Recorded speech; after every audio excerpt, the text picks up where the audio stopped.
জীবনের সংকল্পে জীবন বড়ই সুন্দর। সময়ের ভাবনায় এশিয়ার গল্পে ভারতের বন্ধুত্ব যেন তুলে ধরে কত সংস্কৃতির গল্প। বাংলা ভাষার গল্প, ভাস্কর ভাষার গল্প। সময়ের বিবর্তনে তারই ইতিহাস, তারই এক ইঙ্গিত। সংস্কৃত সভ্যতা, জ্ঞানের সভ্যতা, ঐক্য সভ্যতা সবই রূপান্তরিত হয় এই দুই ভাষার মধ্যে। সময়ের বিবর্তনে মানব সভ্যতা সেই রূপান্তরণ তুলে ধরে প্রত্যহ প্রতিদিন বিভিন্ন ভাষার বন্ধুত্বে।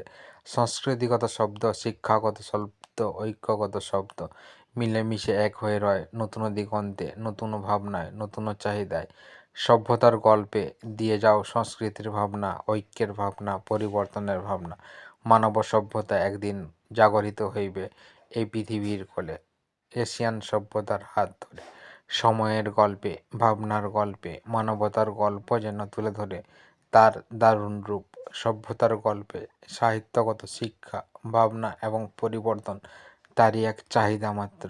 সভ্যতা দাও, শিক্ষা দাও, ঐক্য দাও, তাহলেই নতুন জীবন গঠিত হইবে এ সমাজের হাতে। সভ্যতা তাই। যদি পছন্দ হয় তাহলে আমার এই ক্ষুদ্র চ্যানেলটিকে সাবস্ক্রাইব করো, লাইক করো, আরও কত সভ্যতা দিয়ে এগিয়ে নিয়ে যাও নতুন দিগন্তে, নতুন ভাবনায়।